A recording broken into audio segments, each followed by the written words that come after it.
Hello there and welcome to episode 4 of Nothing Else Mattress, a music podcast setting out to create a list of the 100 greatest albums. To do that, we're using the last of the Rolling Stone lists that was created in 2020. We're reviewing 100 down to 1 and knocking them in or out, and from there we'll take a view on where we've got the gaps. We've done 3 podcasts so far. We've got 15 reviewed, 8 in and 7 out. So strike rate's about 50% just now, so a bit of a tough school.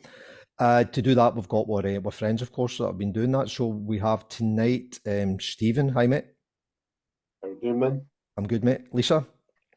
Ciao. Ciao. Ciao, Bella. And George. Hello there. Hello, sir. John can't make it tonight. However, we do have a guest tonight, first one as well. So our guest tonight is David F. Ross, acclaimed writer and Paul Weller superfan. So, there's two of us. Amongst many other things. So, David, good evening. So is that going to be a competition, Stephen? We have to judge who's higher up the fan tree of the mod father. I had my first beer on this planet handed to me by Bruce Folkston backstage at the Magnum in Irvine, of all places. I was at that gig and we got in for nothing because one of the support acts, way down the last fifth column. The questions? Underneath them, fifth column, were a group of guys that had written to John Weller and asked if they could be on the tour, and they got the opportunity to play 4 or 5 songs, and because we were mates of them and DJ'd along with them, we got in with them as well at soundchecks. So kicking up all about the Magnum earlier on with... Oh, feck it, no. 1 minute in, I'm beat. Yeah, listen, I've done a podcast with David before, and they tend to last a lot longer than you think they might. So, we'll try and keep moving tonight. So plenty to talk about, lots of common ground, which is great. And we've got 5 albums to get through. So the first one we have on the list, which is number 85 on the Rolling Stone list, is John Lennon, a Plastic Ono Band. So I'll read the just summary from the Rolling Stone entry, and then I think Lisa's going to take us away on this one. Also known as the Primal Scream album, referring to the painful therapy that gave rise to its songs, Plastic Ono Band was John Lennon's first proper solo album and rock and roll's most self-revelatory recording. Lennon attacks and denies idols and icons, including his own former band, I Don't Believe in Beatles, He Sings in God, to a pure raw core of confession that, in his echo-drenched garage rock crudity, is years ahead of punk. He deals with childhood loss and mother and skirts blasphemy in Working Class Hero. You're still fucking peasants as far as I can see. But the unkindest cut came in his frank 1970 Rolling Stone interview. The Beatles were nothing, he stated. So that's the summary from Rolling Stone. So Lisa, take us away. What's your thoughts on John Lennon Plastic Ono Band? So the funny thing is, I actually haven't listened to it for years. It's one of these albums that I listened to over and over and over again in my youth. And then kind of discarded it. I think just maybe overplaying and the kind of, I don't know, the success around Imagine, like it's just so overplayed.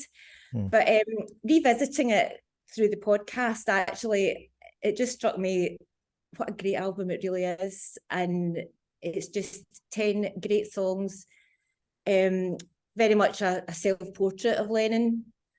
Obviously the first track shares its title with the album, and I don't know, it's a funny one because, you know, it's hope, it's one of hope, it's a song of hope and his dreams for a world without materialism and world peace, no religion. Of course, he's had his critics, having been sitting in his big mansion, is it Tittenhurst? This is Imagine, Lisa, yeah? Yeah. Yeah. So this is Plastic Ono Band. This is the first album. Oh, shite, have I got the wrong one? The one before that. So... So it's not What's My Line, it's Tis Was. You actually couldn't fucking make this up, could you? I was going to let you keep going, but we've been here all night, right? So could you not have just shut me up? So he was a bit of a hypocrite, right? That's what I was about to say. But having said that, I really love the love songs. That's me done. Okay, so you love Imagine. Is that the summary of that? Is it? Do you know what? I can't believe what an absolute fanny I am.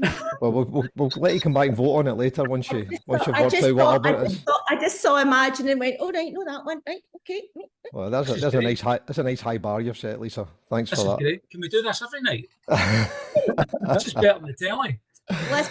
Listen, I'm just like John Lennon. I'm an entertainer. Absolutely, yeah, exactly. I'll call you any day of the week. Welcome back, Lisa. Welcome back, Lisa. Absolutely. Okay. Did you miss me the last time? Absolutely. Yeah, we reviewed Imagine on the last one as well. It was doing it every podcast now. So, David, do you see how professional this whole thing is? I'm absolutely impressed. You know, it's this is going to be up for a BAFTA Comedy Award next year. We've just missed this. We've just missed this year's, David. So we can roll it a year. So it's up for a family. I had to be convinced to do this because I said, "Oh no, I can't do that. Can't do that." And of course, I just realised I'm just the kind of comedy value, really. But not at all. Not at all. It is. Well, listen, I imagine was 223 on the Rolling Stone list. So Lennon's actually only got one in the 100, which is this one. Yeah, how do we sort of check on that before we come on there, George? So, okay, anyone want to actually review the album? It's more interesting stuff to like bamboozle you with, you know. But hey ho. Well, if you vote Imagine on, Lisa, we can chat about it again. Then, so that'll be good fun. Who wants to come on? Andy got a view on? I'll jump in. I've not listened to this for years. I haven't listened to that early Lennon solo stuff for years. I noticed that I forgot that the start of this album is very much similar to the start of the AC/DC album. Hell's Bells. The chiming, you know, the portentous, you know, chime of mortality. It's not too far from the surface. And fatality. Sorry? Fatality. Yeah. It's and he starts off with the absolutely blistering mother, and it's like he's stripped bare for that. It's intensely personal. The album itself might be a wee bit indulgent, but that's probably be accepted given how closely his work was bound to Paul McCartney's for the previous decade. So we'll give him that. There's loads of wee digs at Harrison and McCartney in there. And it's sort of, the album, I felt, set the tone for a lot of the introspective stuff that came, you know, in its wake. But it's things like I Found Out, for instance. It was like Money by Pink Floyd 3 years earlier. When he's good, though, Lennon, he's absolutely world class and working class hero. To give you an example, is Still Takes My Breath Away, and it's an incredible song, stripped bare. It's absolutely it just eviscerates the listener. It's produced by Phil Spector. It's very much bereft of his normal trademarks, bells and whistles and melodic flourishes, but so he must have been going through his own issues at the time. But I think it was like touch on it, but he did play on it as well. He played on Love. He plays the piano on Love. Was he? So it doesn't have a lot of the usual flourishes that a Spector production would have, but it's not bad for it. But an interesting way to start a solo career, and when obviously Imagine came out the following year, I think the lack of absolute drop-dead hits in Plastic Ono Band, coupled with McCartney and George Harrison taking a little leap forward, I think it maybe lit a fire under Lennon for Imagine, and he went, "Oh, I need to get my finger out here," because he was a bit like that in the Get Back movie. He was like, phoning it in until McCartney brought his A game, and he felt, I need to up my game here. So I got a feeling that's the Plastic Ono record is like for me. So would I put it into the top 100? No, I'd put Imagine in before it. Okay, that's interesting. That'll cheer Lisa up. Yeah. George, do you remember we only do have an hour, pal? Well, you shut the fuck up then. Go on, mate. Well, he done this as a three-piece, didn't he? So it was him, Star, and Klaus Vormann. I'm just teasing my pal. And he, sorry, Dave, I was just going to say, you know, he turned 30, I think, as well, just before he recorded all this stuff. And obviously it was also in the year that the Beatles split. It was the back end of 70. Yeah. It came out, so there was a lot going on, as you say, George. So it's no real surprise, I don't think, that it was a bit kind of basic and raw and whatever you want to call that. It's certainly not overly commercial. It's kind of quite a brave thing to do. David, what's your take on it, mate? I don't know. I kind of conflicted a wee bit. I've got a bit of an affinity with John Lennon. I think probably because him and his son share a birthday with me, and I find him probably the most fascinating individual in music, you know.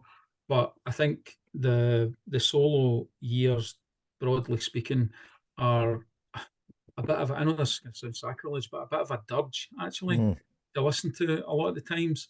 I don't know, there's just something about looking that closely into somebody's pain and rawness, you know, that I don't find particularly compelling, I have to say. And I think you're always getting dragged back to, you know, the music that was being made with the Beatles and feeling that without the rest of them, and particularly without McCartney, it's not the same, you know.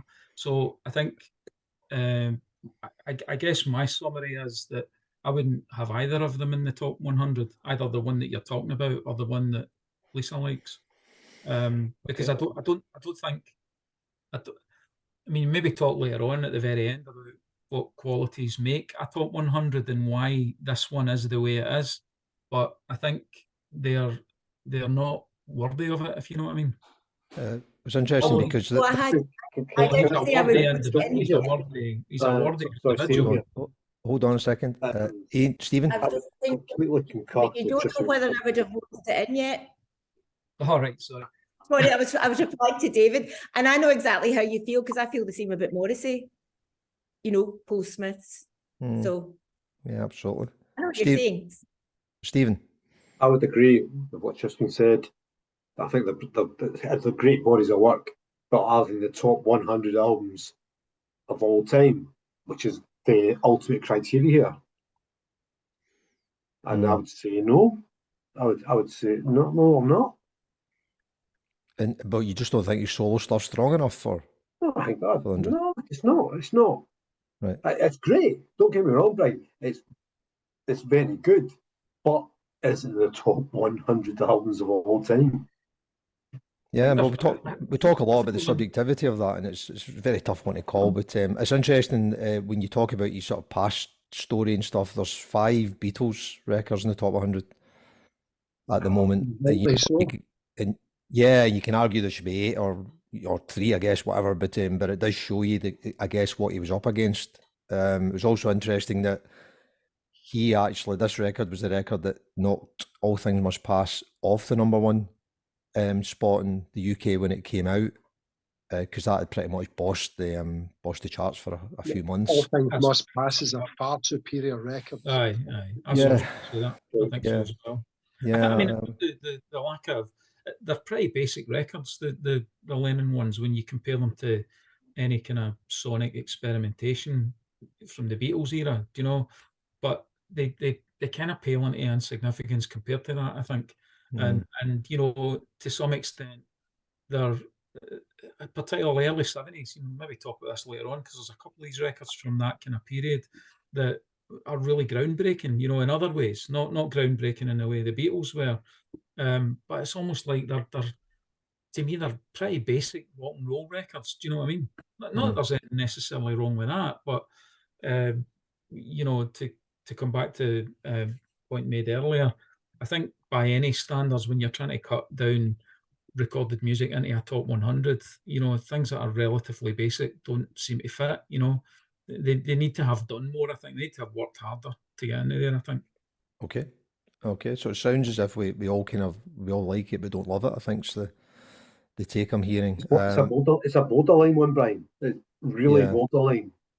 Well, he had, My as I say, he had Star on it. He also had Klaus Forman on it, didn't he? Who did the cover for, what was that, Revolver? Yeah. So, you know, he was happy to hanker back to the past when it suited him. But yeah, it is a bit. I'm not sure where I think on it. To be honest. Yeah, I think it will be a vote. So yeah, I don't know. I think let's put it to the vote then. So the list that I had was Klaus Forman. So Klaus Forman plays the bass riff to one of the most famous songs in the 70s. Anyone know that? The intro to the song. Oh, what's her name? I'll come back to you on that one. So he's the bass player on You're So Vain by Carly Simon. Right. And when he plays it live in the studio, you hear her whisper "son of a gun" because she'd never heard it before, and they just left it in as Mick Jagger's on backing vocals. Indeed, he is. Yeah. So it was seriously. See, that's the kind of shit I want to tell you. We get plenty of shit, David. Mate. You know, and my last PS on it before we vote it would be, you know, I had a look at other stuff. So he did put out the people around this time, Give Peace a Chance, Cold Turkey. Instant Karma, you know, I would argue he was a pretty important artist. So I wonder whether if all of those had been together on a sort of debut album, whether we would have a slightly different view. But you look at the Beatles albums, the Beatles rarely put their singles on albums. So, in the middle of 1960, 67, Penny Lane, Strawberry Fields Forever, they don't appear in Sgt. Pepper, even though they are absolute Sgt. Pepper cuts. They're not on the album. And ditto the Jam, George. We have a lot of stuff that the Jam did as well. So a lot of great bands took that view. It was quite a brave thing to do, and he just seemed to be kind of of that ilk. It's interesting. We done a Twitter poll, and it was 60% no on Twitter. So it kind of sounds as if they're in the same ballpark as us. Nobody was saying didn't like it. It was just, is it one of the best 100 on balance? Don't think it is. No, I think it is. So quick round the room then, Stephen. In or out? I would suggest, Christ, it's borderline, isn't it? I'd keep it in. I think it's good. It's not brilliant. I don't think it's. Right, my mind up. No, out. It's called the Hokey Cokey, right? It's out on goal difference. It's out on goal difference. Lisa? I think apropos my faux pas, do I get a vote? Of course you do. Yes. Right, it's not in. It's gone. Okay. George? Out. Out. And David? It's a solid no from me. It's a solid no for me. Probably on balance, I might squeeze it in, but I certainly wouldn't fall my sword for it. But clear majority says that one's out. So, sorry, John, you're toast, mate. Okay, so that was Plastic Ono Band. The only PS to add to that, of course, is they also released the Yoko Ono album, Plastic Ono Band, on the same day. And it's got the same cover, or almost an identical cover, and there's a whole bunch of stories about, people buying the wrong record and stuff. So I think they had a bit of fun with that, I'm sure. Okay, so that one's out. 84 is AC/DC, Back in Black. Okay, so comments from Rolling Stone. In the middle of album rehearsals, singer Bon Scott went on a drinking spree. He choked on his vomit and was found dead in the back seat of a car. After 2 days of mourning, guitarist Malcolm Young thought, well, fuck this, I'm not going to sit around moping all fucking year. He called his brother, guitarist Angus Young, and they went back to work with replacement vocalist Brian Johnson. The resulting album has the relentless logic of a sledgehammer. Back in Black remains the purest distillation of hard rock. Hell's Bells, You Shoot Me All Night Long, and the title track have all become enduring anthems of strutting blues-based guitar. So that's your summary there. Who wants to start us off with Back in Black? I'm happy to go first and say I fucking hate this. Always have, always will. AC/DC, I mean, Lisa will remember this. Back in Kilmarnock, particularly, I think, had one of the biggest scooter clubs and mod splits, and there was quite a lot of mods there, of which I was one. And AC/DC were basically exemplified the other side, to the extent that when we had a mobile disco unit in the early 80s, there was a sign over the front of one of the Marshall amps in every gig saying, no fucking AC/DC by order of management, to just avoid people coming out and asking for it.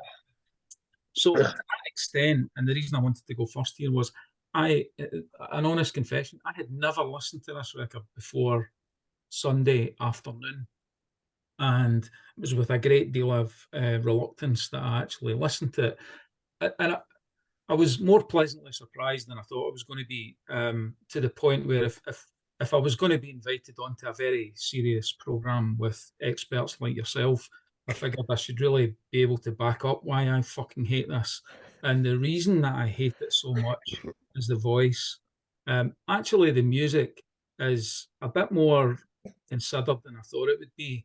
And I started to, when I was listening through it, I thought, how different would this be maybe if there was a slightly more, less screechy type of singing involved? If Iggy Pop, for example, was singing this, would I feel differently about it?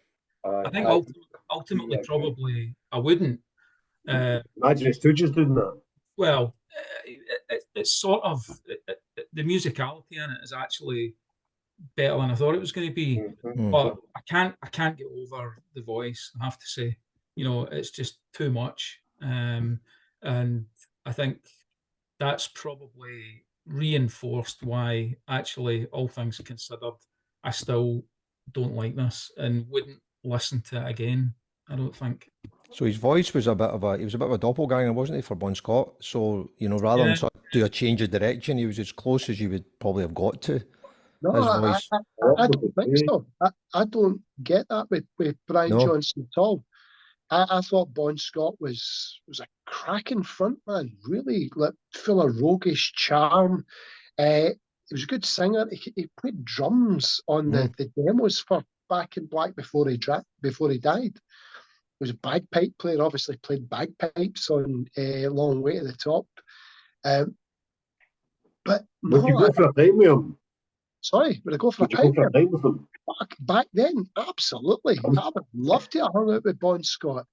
But that's the thing. From that, I quite like the early AC/DC because of that roguish charm, because of the sort of wink. Whereas I feel the Brian Johnson, Mutt Lange produced AC/DC years, you know, hugely successful, but I can't listen to it because there's no charm in it. There's no groove in it. For a heavy rock band, there's no virtuoso. Angus Young wasn't a virtuoso guitar player. He's the lead guitar player, but every one of his solos is fucking identical to the last one. You compare that to Eddie Van Halen, a similar kind of heavy rock. Van Halen, late 70s in the States, they were fucking outrageous. They were brilliant. And he was like, you know, breaking all the rules as a guitarist. I would take Van Halen over AC/DC any day, especially the Brian Johnson era, Mutt Lange stuff. Can't listen to it. But they're brilliantly marketed. They're iconic, influential riff rock. You know, it's 50 million albums exactly. sold. You know, fucking 50 million idiots out there. I tell you, Ethan, just to digress slightly, but to make you think differently about AC/DC the next time you hear them. See, back in the mods and rockers days in Kilmarnock in the early 80s, there was this urban myth that to be a rocker, you had to shit in your own pants and keep it in there in your trousers for 24 hours in order to basically demonstrate. That's an Ayrshire thing, mate. No. I thought that was for years. I thought that was true. You know, that was actually the case. You know, you've got these mods wandering about with their stay press and they're really tightly clean, and you couldn't look at people on a motorbike without thinking, are they in the middle of the 24-hour process right now, or have they passed? Or are they... Can I just clarify that I left Ayrshire when I was 4 years old? Lisa, what's he still in your pants? So I finished that by then. To tell you the truth, it kind of accounts for why the screeching is going on, to be honest. All right, we've got two out for sure. Lisa? So you loved it, David. Well, I thought David would really appreciate the lyrics, you know, being a lyrics man. What's it? Let me cut your cake with my knife. That's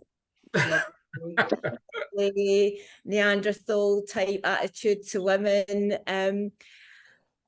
It's AC/DC, isn't it? It's just no nonsense, rock and roll, bevy women, and really quite dull, the same beat. It doesn't change from one song to the next, and I can just see all the guys at the school disco like this, you know. I mean, considering how many headbangers there are in the world, I'm not surprised it's such a successful album. But yeah.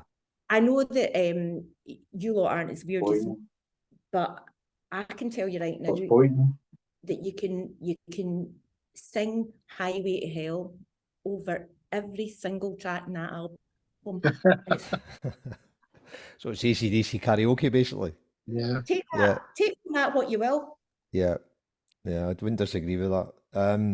I think they had some cracking records. I did. One of the things I picked up was that, which kind of just touches on Lisa's point, that "You Shoot Me All Night Long" is the most played song ever in Hooters. Which makes kind of sense, doesn't it? I guess. How do you know that? It's research, Stephen. The things I do for my art. Above and beyond. Above and beyond. Thank you. Yes, Stephen, what do you think, mate? I don't know. I like AC/DC. I don't love it's a strange one. I'm a sort of a midland with them. I don't like them, but the occasional track I'll turn it up in the car. Yeah. But I think a kind of best of AC/DC would be perfectly listenable. I think, you know, I think they've got some half decent songs, particularly the early stuff. Not for me. I put it out. Yeah. Can you hear me? Pardon? Yep. Yeah. Okay, you fine? You don't fancy it, no? Have I gone silent again? No. We can hear you fine, mate. So you don't fancy that, no? I've gone silent. Okay, we'll keep going. Steve will come back on, I'm sure. I was just going to couple of notes. Sorry, I was going to give you a wee bit of trivia about fire away, mate. The Young brothers are originally from Cranhill in Glasgow, and they got their break because of their eldest brother, a guy called George Young, and he was in a band called the Easy Beats in the 60s with a fella called Harry Vanda, and they produced the early AC/DC albums. They also wrote Friday on My Mind, and they wrote Love Is in the Air for their cousin, John Paul Young. John Paul Young, yeah. So they're all family members. And then AC/DC just took it to a different level. And what's your... George, that blows my mind, you know, like... You didn't know that? I didn't know that. I thought, you know, these guys are on this program. I'm going to learn some shit tonight. And Jesus, I've got you a notepad here. You know, you're recording it, aren't you? We are indeed, sir. Yeah, we are indeed. And what was you said there was a connection as well to Whose Line Is It Anyway, George? Is that right? Bon Scott? That was the Mornington Crescent thing. It was Sorry, I Haven't a Clue. There's a bit in that game that they shout Mornington Crescent. Yeah. At random points during the show, and Mornington Crescent's where Bon Scott took his last drink before falling asleep in a Renault 5, I think it was. And it was the outside the old Camden Palace, which is the music machine. It's also the same place that the Goons did their last recorded show in 1972. You're knocking it out now. The Young Brothers weren't at that, were they? No. They're knocking it out, mate. Stephen here. Can everybody hear me again now? Yes, we can, mate. Yeah. I'm back in the room. Apologies for that. So you were out, Stephen. Dog problems, dogs, child streets, all of it. Anyway, I'm back in the room. So you're out, yeah? AC/DC. No, I'm back in the room. You're out. AC/DC. Oh, sorry, I'm not. Don't blame it. Don't blame it, dog. AC/DC. That one is not 100%. I tell you what, somebody asked me about AC/DC, I'd tell them to listen to the live album from Glasgow Apollo in '78. It's a great Was that album. the one they had the Scotland strips on? Yeah, it's great. Yeah. It's 30, 35, 40 minutes, 7 or 8 songs. Absolutely, you can imagine they're ferocious on it and having a laugh because they're back in Scotland. They all come on for the encore with the Scotland strips on and all that kind of stuff. It's on YouTube as well. You can watch most of the gig on YouTube. That's AC/DC to me. I don't think they ever moved on from that. You know, that was as good as it got. So, they just turned it an American theatre band after that. Obviously, 50 million people can be wrong, is what turns out to be the case here. So, Twitter was 55% yes. So again, they kind of ebbed and flowed a bit, but obviously, what do they know? What do they know exactly? Don't tell them that, David. They'll stop following us all. So that's out, that one. And as an aside, I think Mutt Lang's a bit of a knob end, is it? But he also married Shania Twain. Who's the knob now? Mutt Lang, producer guy. So he ended up. He produced Rat Trap, which is a cracking song. One of the best songs ever, mate. He did produce that. Yeah, but you know, everyone there's an exception to every rule, right? So yeah, still a knob. Okay, 83. And talking about moving genres, which is half the fun of this. 83 is Dusty Springfield, Dusty in Memphis. So, born in London, Dusty Springfield was a great soul singer hidden inside a white British pop queen, racking up Motown-style hits such as I Only Want to Be With You, when Atlantic producer Jerry Wexler brought her way down south to Memphis to make this album.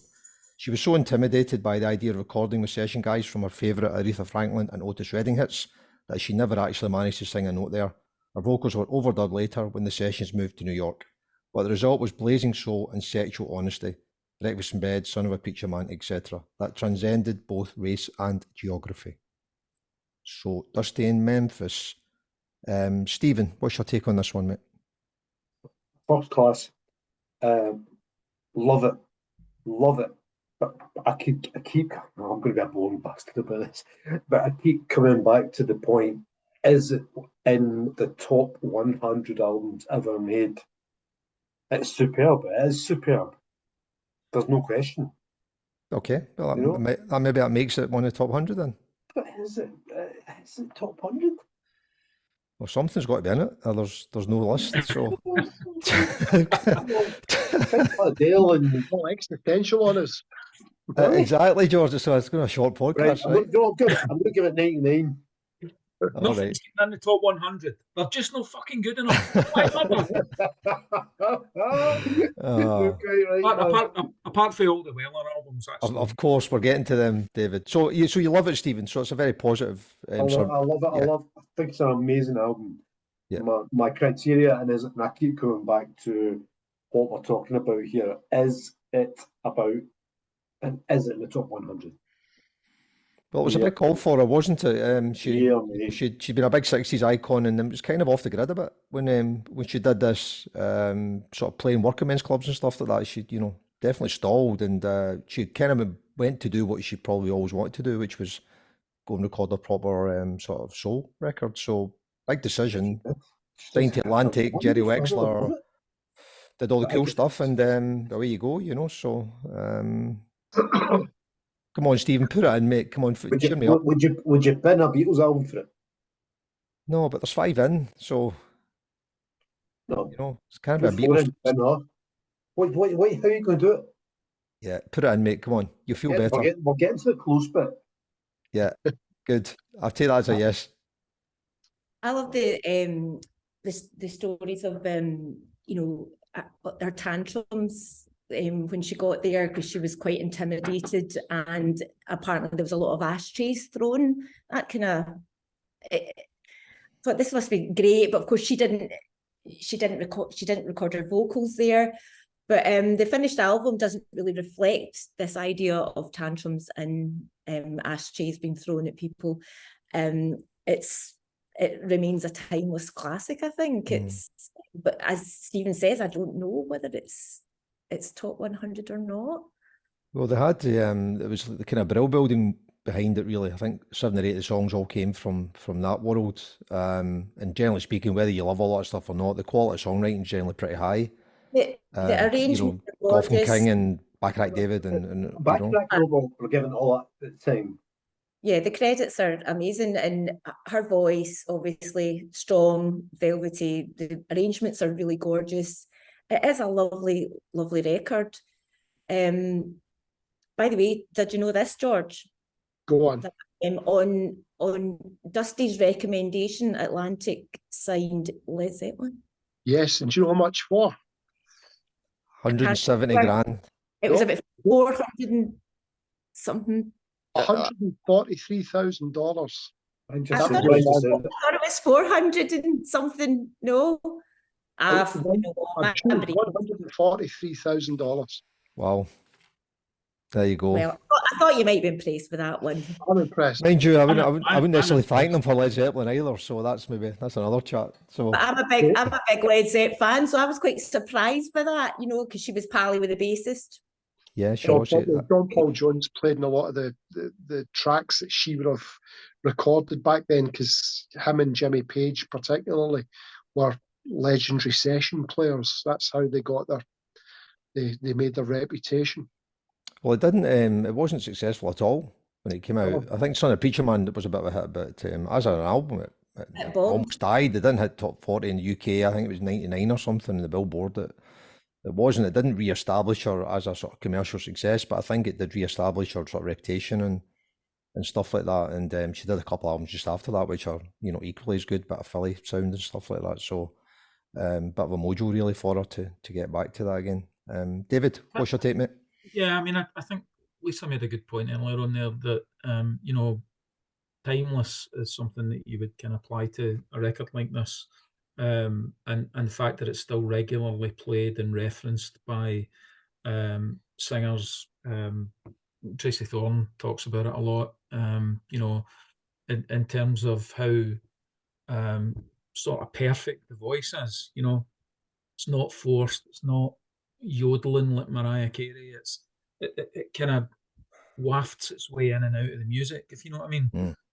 Which is a wee bit different from the traditional soul approach. So I don't know. I mean, Stephen's made a few interesting points about should it be in a top 100, and I suppose that, you know, with that brings the question: well, what are how do you categorize what a top 100 entry is? You know, is it simply popularity? Is it sales? Probably not. You know, I think it has to have something of an enduring quality, you know, that would potentially see it still in that top 100, you know, maybe in 20 years' time when you're having that conversation, which to some extent rules out things that are really new, maybe unfairly, you know, but they've not had that time to live and breathe. Exactly, you know, and to become things that people will always kind of return to. So I think on that basis, just the timelessness of it, the effortlessness with which it sounds, you know, and the influential nature of the voice for generations coming after that, I think I would definitely have it in a top 100. Yeah, it's interesting, mate. I think David, sorry, Brian, because just I loved the reference to Tracy Thorn. Yeah. Well, yeah, I mean, I think that because she's only the most recent one that I've thought about, but you know, there's a kind of difference with people. I don't even know how to describe this, but you know, like singing that is fairly simplistic and straightforward. But you know, Karen Carpenter or Bobby Gentry, or you know, there's a way of singing that grabs the emotions, as opposed to maybe people like Mariah Carey, who can obviously sing, don't get me wrong, but the vocal gymnastics that involves doesn't really grab the heart in the same way, if you know what I mean. And I was listening to Everything But the Girl this morning, finding in the kitchen, doing stuff, and it was just, there's new stuff, just Alexa, all that Alexa bollocks, and it was amazing. She's very relevant. Great reference. Very relevant. I think the other thing about this Dusty album was it did kind of start a little bit of a trend of artists kind of going down to Memphis and kind of reinventing themselves or trying to read. I know Dionne Warwick did a sort of soul album down there. Elvis obviously did Elvis in Memphis, which, you know, again sort of gave him a bit of kudos back in the game again. So I think she also kind of created a bit of influence to the market, as well as the quality of the songs that you've touched on, David. So it's got a lot going for it, for sure. You also forget she had those 4 or 5 number ones in the 60s and stuff. She was huge. She has a sort of pop icon as well, you know. So she's covered a lot of bases in the few years she was doing it. George, what's your take, mate? I'm a long time fan of Dusty Springfield, and I love her stuff from early to late. But this album has endured. It's hard to believe, listening to such a commanding performance, that she was crippled with self-doubt, you know, making this.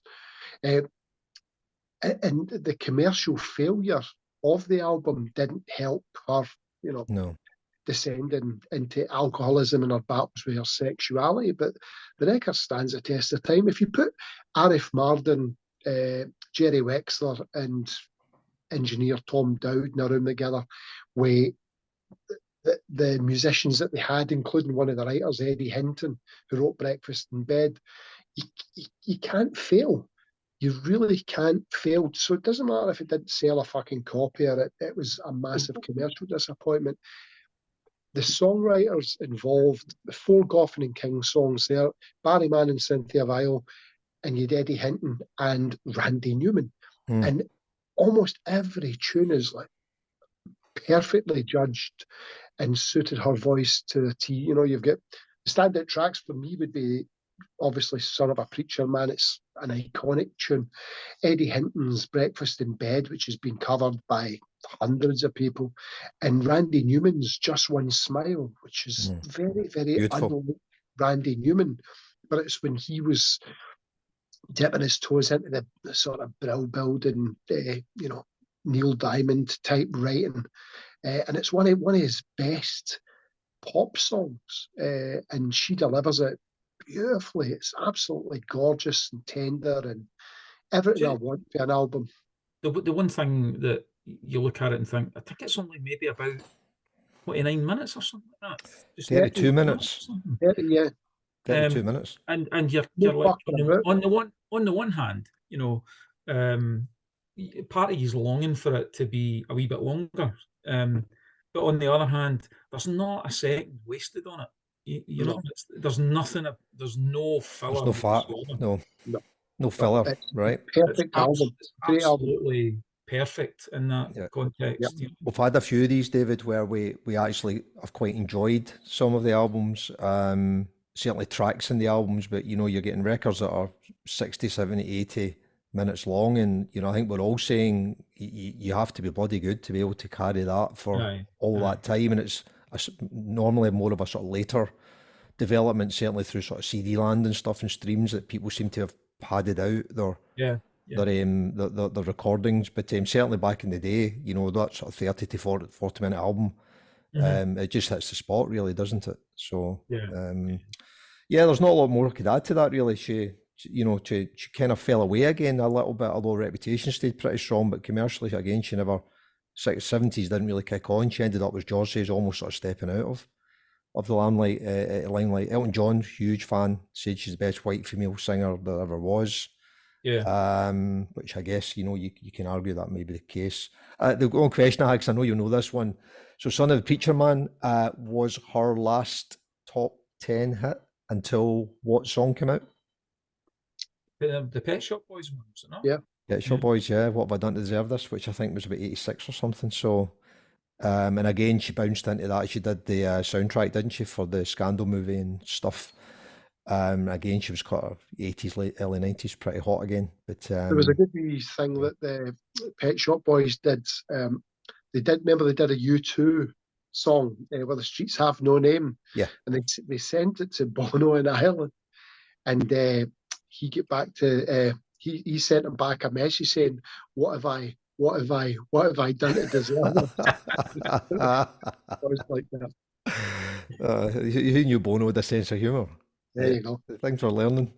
No, okay, so Bob Hodgins speaks quite highly of him, actually. Bobby Hodgins says he's a really nice guy. So I have to say, just we shouldn't be plugging anybody else's books here, George, but the Bono audio book is excellent. Oh, really? Okay. Really, really good. And I I've got the same kind of ambivalent feeling about U2 as everybody else, I guess, but it's really interesting to listen to, and you come away from it thinking, holy Christ, the amount of people that guy has met in his life, you know, and not just bumped into, you know, like actually been involved with. It's quite, and you know, I'd recommend it. Really, yeah, but he had a mullet as well, David, for a long time, mate. But you know, he also, you know, he's quite self Deprecating towards the mullet, and the mullet years, you know. So the mullet years. And so Stephen's out of the room there. I don't think he could decide whether he was in or out. So let's see if we can cover this one off. Lisa, yes, David, definitely in. Yeah, George, thumbs up for me. Yeah, 100%, mate. Vino. What's that, Lisa? I said Stephen's back. He's got more Vino. He's got more Vino, and he's a yes. So we're carrying that one. So we're she's a slam dunk. She's in, which I'm really pleased about. So 3 down, 2 to go. Number 82 was Sly and the Family Stone. There's a riot going on. So this highly anticipated studio follow-up to Sly and the Family Stone's 69 Blast of Hope, Stand, was the grim exact opposite. Implosive, numbing, darkly self-reverential. Sly Stone's voice is an exhausted grumble. The funk and family affair, running away, and especially the closing downward spiral, Thank You for Taking Me to Africa, is spare and bleak, fiercely compelling in its anguish over the unfulfilled promise of civil rights and hippie counterculture. It is music with its finger on the trigger, wrote critic Grail Marcus in Mystery Train. Take that as a recommendation. So there we are, 82, Sly and the Family Stone. There's a riot going on. Who wants to take us away? I'll go with that one. All yours, George. It's less a song-based collection that we're used to with Sly and the Family Stone, and more of a melange of moods, a gumbo of grooves. It's almost like a solo album from Sylvester Stewart, with a handful of stellar guests like Bobby Womack's on it, Ike Turner's on it, Billy Preston. They're on 2 of the 3 of them are on Family Affair. It's a dark and messy album, a lot more subdued set than the one that blew Harlem. I don't know if you've ever seen the documentary. Occasionally we talk about documentaries, David. Summer of Soul. The Summer of Soul, and they absolutely blew that festival to pieces. And a couple of weeks later, they played Woodstock, and that was like the high watermark for Sly and the Family Stone. But within a matter of months, they'd fallen to external pressures from the Black Panthers. Sly's drug habit, he was carrying about his drugs in a violin case at the time, and he'd handed the management of the band over to a couple of hoods and street toughs and mafiosi. George, one of the hoods was called Edward, inverted commas, Eddie the Chin, close inverted commas, Elliot. Okay, so you know we have a proper name, right? When those things start happening. So he had big fallouts with Larry Graham and Greg Errico, and they'd pretty much left by the time a riot kicked off. And he was so mad with it, he was missing 30% of the gigs that he'd booked. And it reflects that his whole like descent into, narcotic madness is reflected in this album. It's not a great album. It's a good album. It's got an iconic cover, the Stars and Stripes, which are now they're like gunshots, and it's red, black and blue, red, black and white rather than blue and white. It's a very iconic image. But the album itself, there's a couple of really good tunes on it. Running Away, You Caught Me Smiling, Family Affair, obviously. Family Affair's phenomenal. But it's not anywhere near the best Sly and the Family Stone album. For me, it would have been the previous album, Stand, it captures the band at their absolute zenith. So this is good. Definitely not top 100 for me. So Stand was 119 on the list, so actually wasn't a kick away from being in the 100 that we're reviewing. And there was a kind of 2-year gap really between them, which they ended up padding, didn't they, with Greatest Hits, because he wasn't recording anything of substance, because he kind of went off the rails a little bit, and they are quite different. You're right, George. Much less sort of tune orientated. It's more of a kind of sound or a feel or something, isn't it? It's a muddy sound. You know, he produced a lot of it himself. He's done previously, but the sound's very muddy and it's messy and not in a good way. Okay. I wasn't sure whether its appeal to me is probably connected to the times it was made, if you know what I mean. Things that sort of reflect the social sort of background. I find it hard to sort of remove the record from that context, you know. I don't know whether this is the case or not, but I'd always kind of figured that or read somewhere that the title was a reference to the Marvin Gaye album. So, you know, on the one hand, you've got What's Going On, and then the call and response, there's a riot going on, you know. I kind of makes sense. I can't divorce them from each other, if you know what I mean.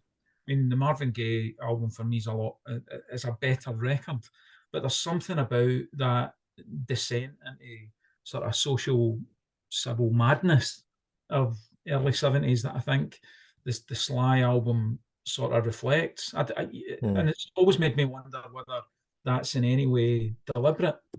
I remember having a conversation with Stuart Cosgrove, I think, about records like this.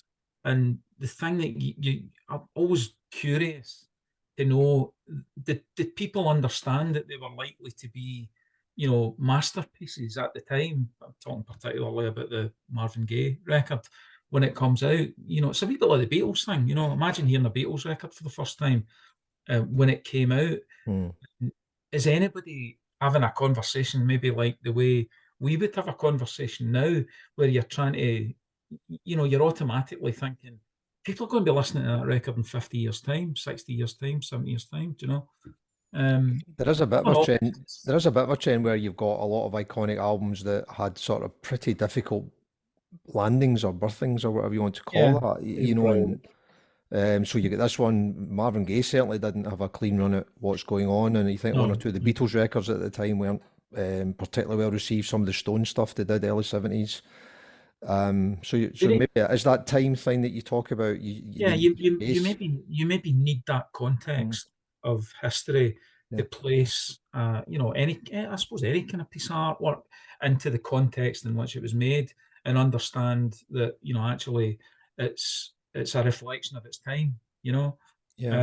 I sort of agree with George that personally I don't think it's a top 100 album of all time, but I think I probably feel more warmly to it as a sort of social document, you know, complicated and complex and contradictory though it is, you know, because the benefit of historical hindsight is it's reflecting the time in which it was made for me, you know.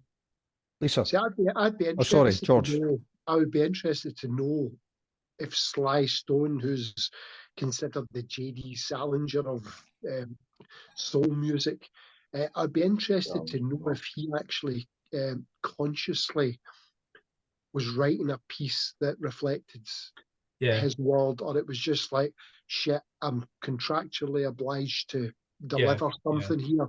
This is what I'm doing so I can get back to fucking models and getting mad with it. I'd like to know, and I don't know if that was the case, because his output since then has been very sporadic, and last I heard he was living in a camper van somewhere in Los Angeles, which is scandalous for an artist of his magnitude. But I would like to know if that was a deliberate, like Marvin Gaye's What's Going On. I would like to know if his mindset was in a place where he was able to consciously decide to go down that road.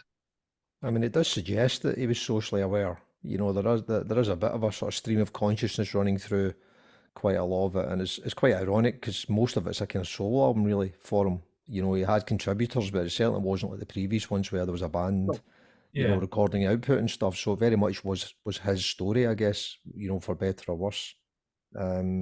Yeah, so I guess it'll be interesting if we vote on this one. Lisa, what's your take? I'll keep it brief. I pretty much agree with everything George said.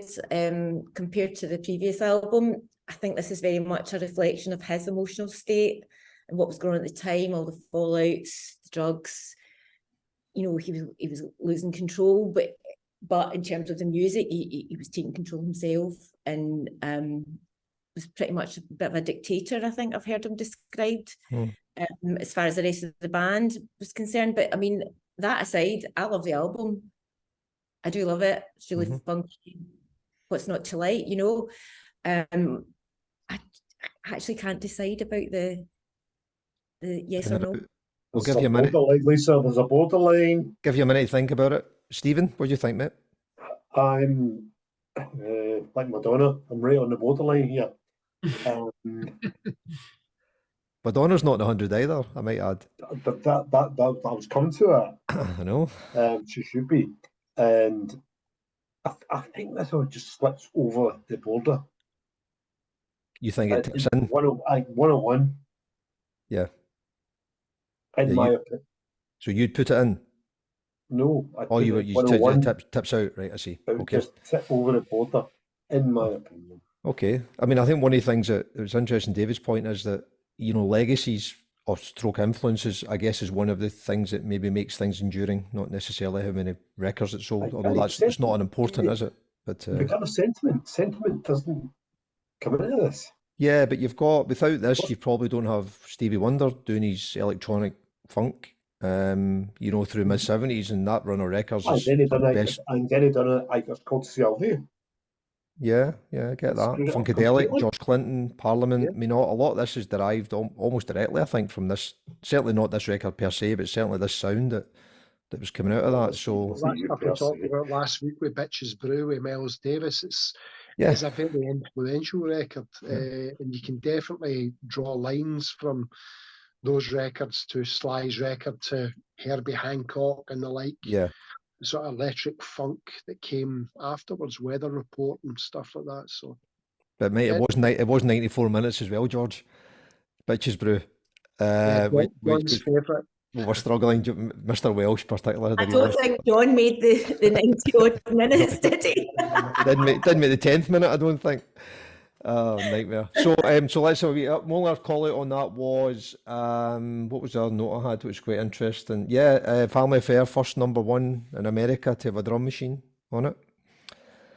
And they were also the only band when they played Woodstock that actually had a #1 single at that time. Oh, didn't know that. There you are, David, just for you, mate. So what? Taking note. What we saying there? I cannot wait to get in the Gold Coast here again next week. My brain's like a big colander, Lisa. You know, loads of people throw stuff into it, and it invariably just rolls out the holes at the back. You know, unless it's something really big and meaty that can't get out. You know. Yeah, absolutely. So let's go then. Rolls out the holes has got to be a name for an album. Rolls in the holes. Rolls out the holes. Rolls out the holes. Stephen, in or out? I think you said 101, yeah? Out. Yep. Lisa? Yep. Out. David? Yeah, I think I'm probably with Stephen, marginally out. I think the one thing that tips it out rather than in is the song, and I can't quite remember the name of it, but there's a song on it that has yodeling on it, and any... Yes, yodeling! The Space Cowboy. Yeah, it's wonderful. I think the yodeling maybe should have had a slightly higher editorial content. You do like a yodel, don't you? Somebody stuck them to one side and said, "Sly, for fuck's sake, right? You know, civil rights are fine, but yodeling, fuck me." It's a bad day at the office. Oh, the poor man can't win. He's been too serious or he's been too funny, you know. Get rid of the drug. Yeah, George, last one, mate. Because of Family Affair, I've got to put it in just because of that song, because I don't think there's a week that's gone by for the last 30 odd years that I've not listened to that song. It's It's a bad an album. absolute fucking master, mistakes and all. And they've even did re-recordings of it to patch up some of the bits where he sort of trips up over himself. Yeah, absolutely. But So you're in then, yeah? I'm going to put it in because Stan's not in it, and I need Sly and the Family Stone in the top 100, so I'm going to put it in. Well, listen, I'm going to back you on that one, and it was touch and go. And to be honest, I probably would call Stand as well. But I'd put it in, and also Twitter, 83% of the Twitter guys were with us on this one, so it was a bit of love out there for it. I think its influence is huge. You know, arguably, maybe some of the songs maybe aren't quite killing it, but I think as an album, I think it stands the test of time for sure, and I think on that reason it should probably go in. So I think He does. Sly Stone as a talent stands the test of time. That's why I'm putting him in. okay. Well, it's 3-2, so Sly's in. I'm sure he'll be pleased to know that from his camper van, wherever he is at the moment. Sly's out, I think, isn't he? There is no, I think he's still with us, isn't he, Sly? No, he's still alive. Yeah. He's not made the grade. So out we get two. Lisa, you were in, were you not? I thought you were in, Lisa. I was borderline, and then I went for no, and now I feel bad. And It's all right. It's okay. That's okay. He's out again. Right, I'll tell you why, because in the Twitter, I voted it in. The casting vote. So you voted it in on Twitter, Lisa, but you're voting out tonight. That's the thing. But now I've been listening. I've always had. This is the only album I have of theirs on vinyl, so I do know it, but pretty well. But now It's your last decision then, in or out? Oh, fuck it, put it in. Fuck it, put it in. It's in. That's a good look, Al. That's why I love you, Josh. Okay, perfect. Who knew it'd be so tough, right? So this is the last one. We're only at 81, by the way, guys. So it's I'm not sure it's going to get any easier. Okay, 81. Last one tonight is Beyonce's self-titled Beyonce. Okay. I think you should start with this one, Brian. Well, I will in a second. I'll just read the summary on this one. I didn't want to release my music the way I've done it before, Beyonce said. I am bored with that. So she dropped her self-titled album on an unsuspecting world at the end of 2013 without a word of warning. Her fifth solo album, Beyonce, showed off a musical scope and feminist outreach, but it was also a visual album with a film for each song shot around the world.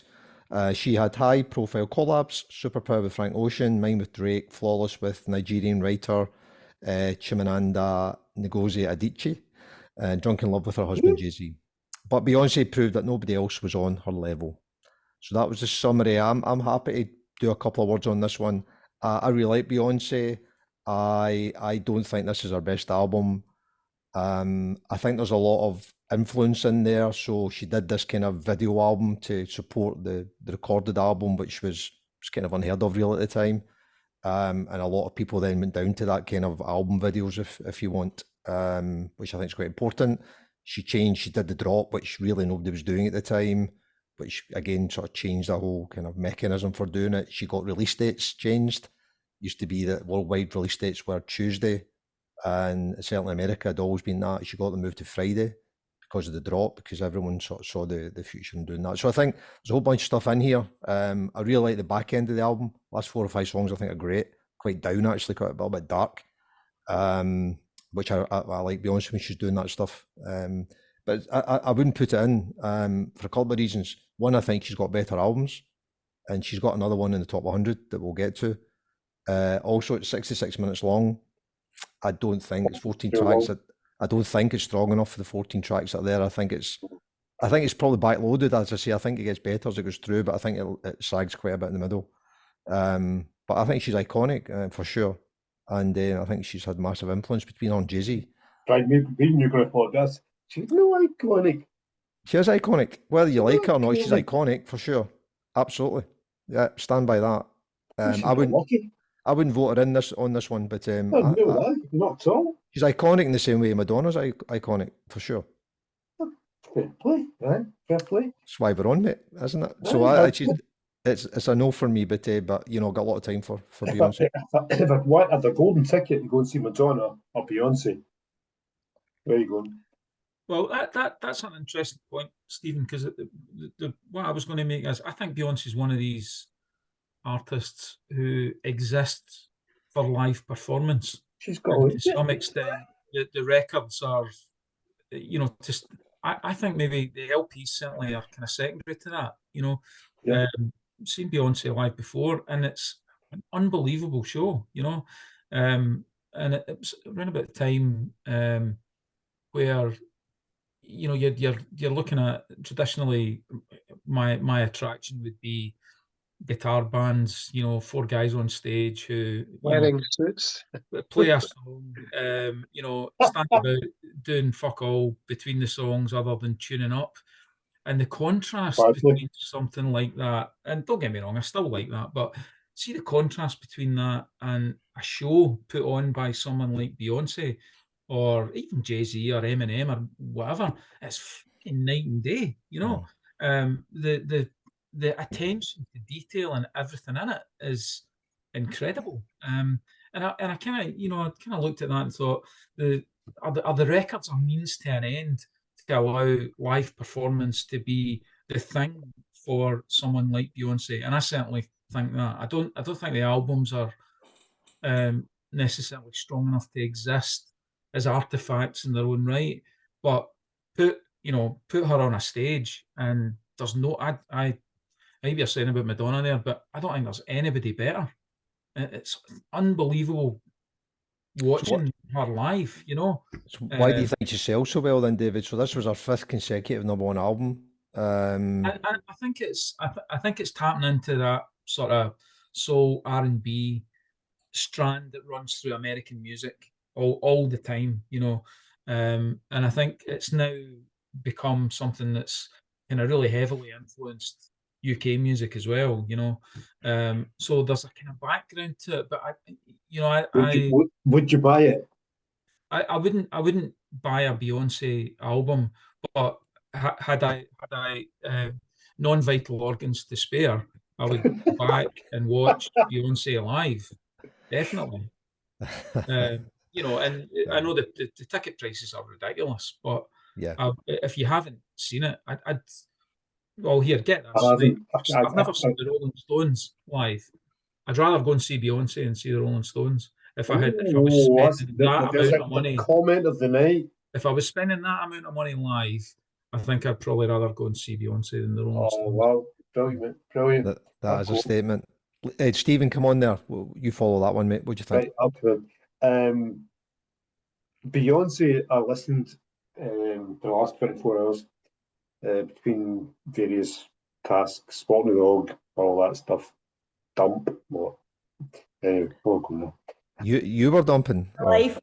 That's and I was incredibly surprised. Again, this is the second time this happened to me when doing this. Somebody that I thought I just completely disregarded and thought, rubbish. No, brilliant. It's absolutely brilliant. But I don't think it's as stellar as everybody says. I think she's found a level and stop. You know, she's. And you wouldn't, so you put Madonna ahead of Beyonce based on your previous comment, yeah? I mean, I keep coming back to it. If Brian, if I give you a free ticket to see Madonna or Beyonce, where are you going? Well, Beyonce now, Madonna's like 70 or something, isn't she? But if it was a flashback in time, then it's a tough call. I think David's point's a very fair one. I think. But she is iconic. I said that earlier on. So you know, maybe the music you can take and leave a little bit. I think it's interesting that sometimes you get, you know, the image maybe does go ahead of the sound. Yeah, so I get that. I can think of 3 of them. Right, there's those 2, and then you throw in Blondie. That's from 100 years ago. Right, Brian, I'm giving you a free ticket to go and see Blondie, Beyonce. Blondie are different, right? Well, here's the thing. You know, like you maybe touch on this later on, but I would never ever have thought, you know, necessarily that Madonna or Beyonce would produce LPs that should be in a top 100 list. But I don't think there's parallel lines on that top 100 list, which is, I find, really surprising. No. Great point. It's not, David. No. And because I think that's a more considered perfect pop album, if you know what I mean. hugely influential, you know, and of its time, yet, you know, still referenced now. That was a real surprise to me, you know, that because I'm guessing that Rolling Stone list is slightly Americanized, if you know what I mean. Sure, absolutely. I brought this up. I brought this up in day one, that it's very, very Americanized. Well, and to be fair, we are un-Americanizing it by the week here. So yeah, that's the thing. this is like this is like Brexit, isn't it, for music lists that we're doing? So, yeah. So George, what do you think, mate? I hadn't listened to the album. I quite like Beyonce. She's a cracking voice, a real strong presence. So this is the first time I listened to the album, and I honestly didn't know any of the songs on it.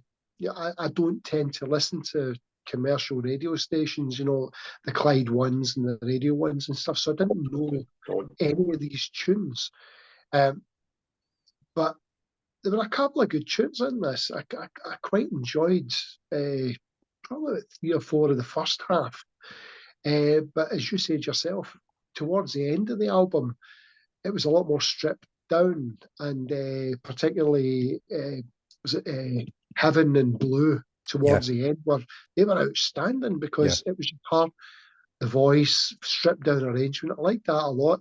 The ones earlier in the album were the ones that I liked were the Drunken Love one with the singles. Yeah, that was quite good. But I thought the best song, the best pop song in it was the one she did with Pharrell Williams and Justin Timberlake, Blow.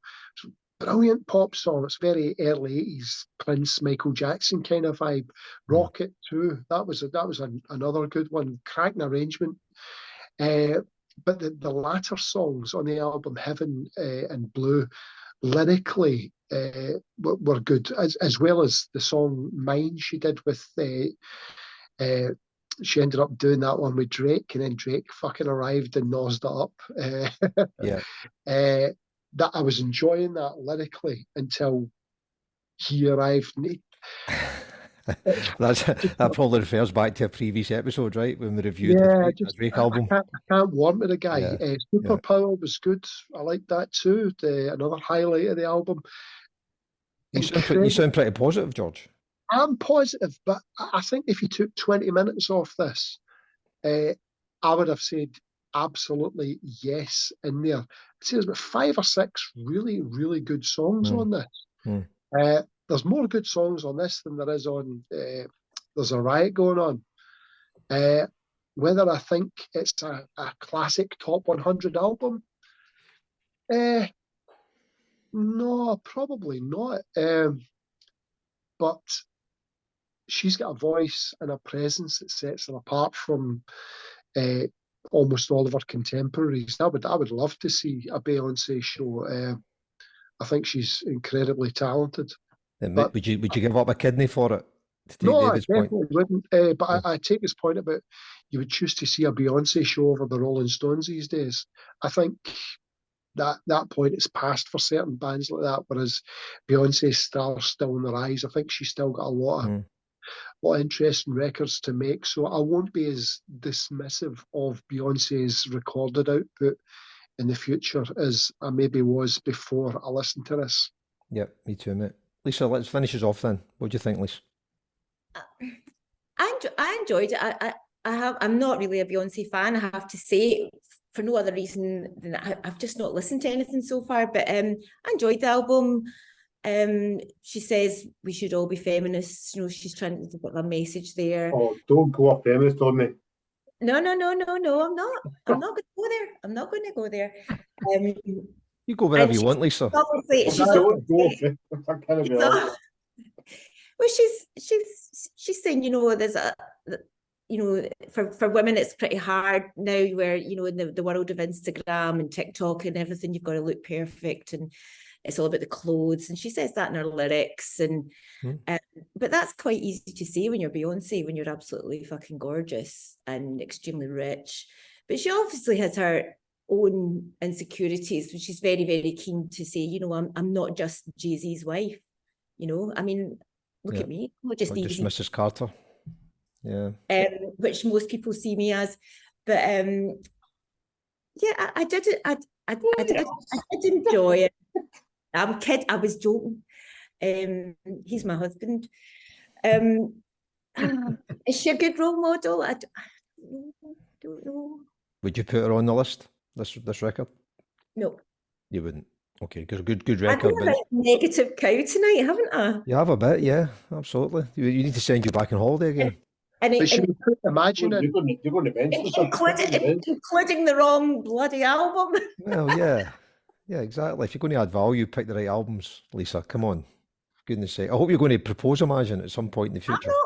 I'm not on here to add value, and I'm on here to make you look good.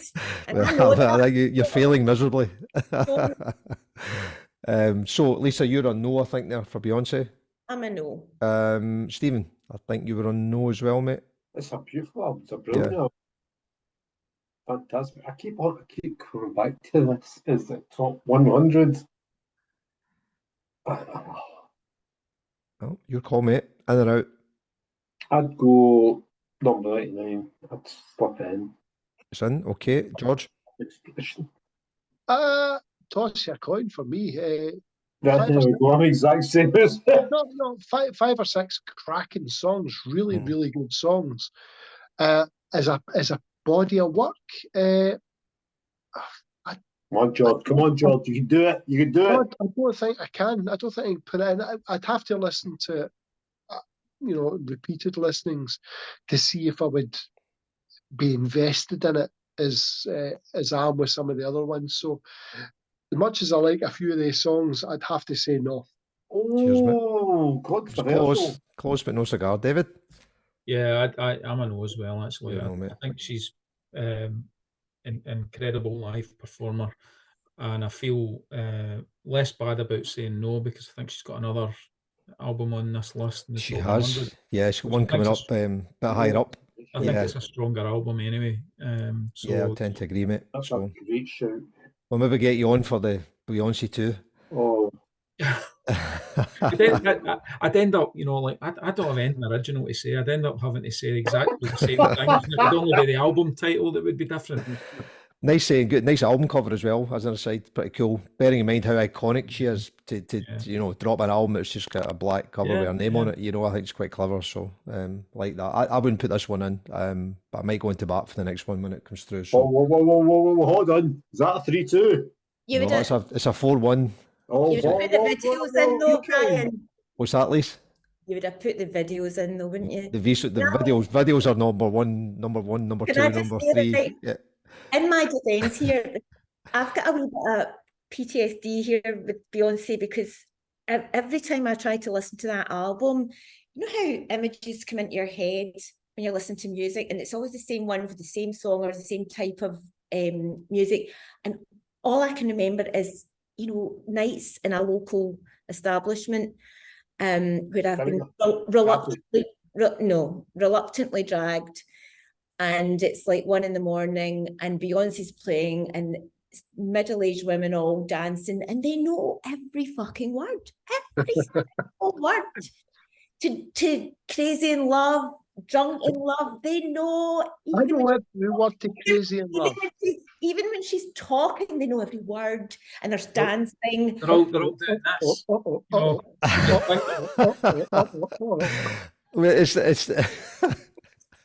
So let's turn it into a bit of care in the community here, guys. Come on.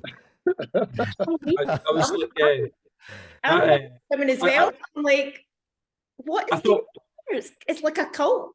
Yeah. I thought what you were going to say there, Lisa, was you remember that skit that, what do you call that girl, the Canadian comedian did when she was going on about Beyonce and the way she kind of struts across the stage, and thinking, imagine her going for the shopping like that.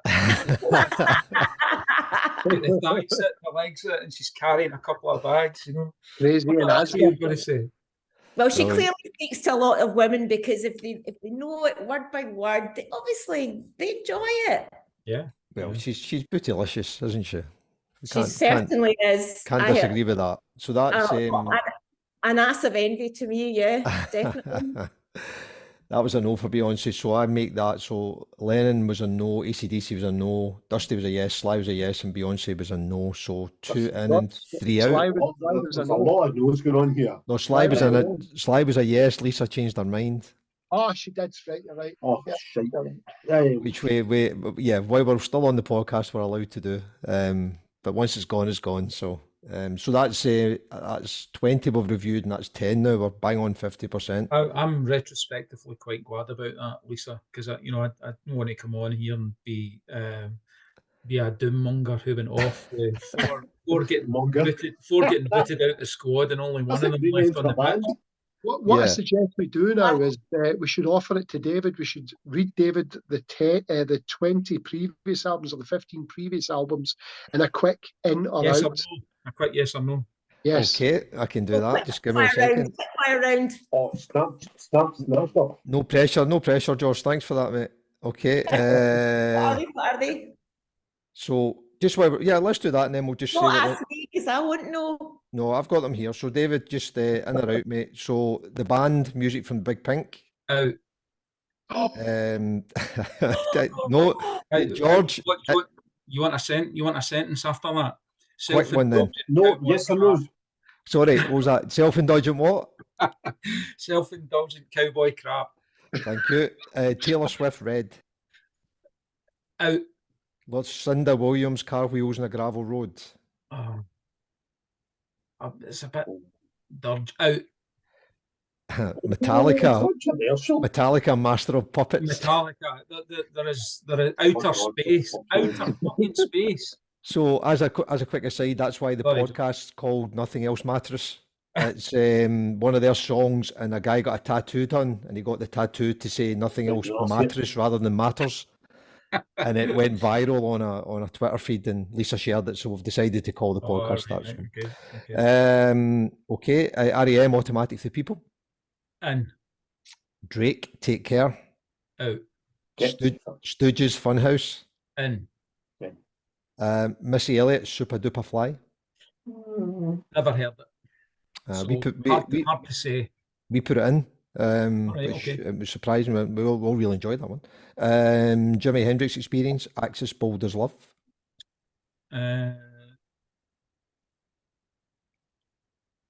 Remember, top 100 albums.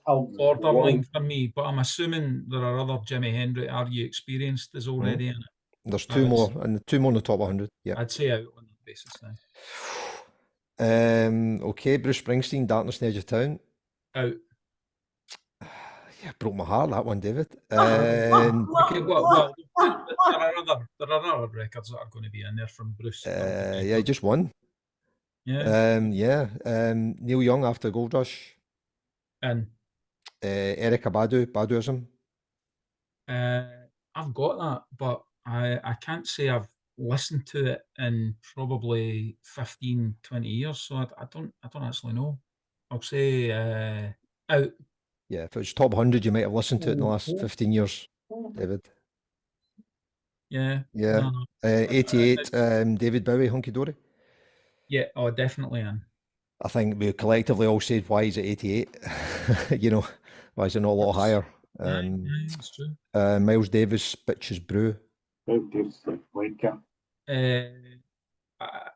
I saw John's reaction to that, and whilst I don't entirely agree with it, I can understand it, and I think on that basis, I would say, just to counter, I would say in. Brilliant. I think it's a pretty. No. See if you put it in, you now have to listen to that tonight. Seriously. But there's not enough time. There's not enough time left of the night. John will be so pleased. And the last one was the Doors debut album, The Doors. I think, probably in. Cool, mate. Thank you. Oh, controversial. Yeah, we stuck it in as well. Yeah. Absolutely. Cool. All right, thanks for that. So we're 50-50 at the moment. Next podcast, sorry, before we finish that, David, we also asked you for one album that you would add to the list. Well, on the basis that question is a kind of personal question and it's my list, then I'm going to go for something a wee bit left field, and then try and justify it. as I mentioned earlier on there, I was kind of surprised, definitely surprised there was no parallel lines. That's maybe the biggest one, because it's more of an Americanized thing. You know, there's no Joy Division or the Smiths, which I thought, you know, maybe if it had been an English version of this, there might be more of that. But the one I was going to put in was, because I don't think anybody else will recommend it, was Bobby Gentry's The Delta Suite. Because I think it's, I don't actually, I think, well, first of all, I think it's a masterpiece, you know, and I don't think she knew what she had at the time. And there was a lot of stuff came out after it that, you know, it didn't sell well. It was, you know, people didn't know how to place it and how to think of it. But I think it was hugely influential to the way females in America sang and wrote and, you know, created their own work after that. You know, I think there's I mentioned it earlier on there. There's definitely a lineage between Bobby Gentry, Karen Carpenter, Lauren Iroh, you know, like all the way up now to Lana Del Rey and Sharon Van Etten, you know. And it's just such an unusual record that I think, you know, it's taken probably decades to be really appreciated by everybody. And you know, that's what Lisa mentioned it earlier on. You know, you're looking at a top 100, and what are the characteristics and attributes that put something into a top 100 of all time?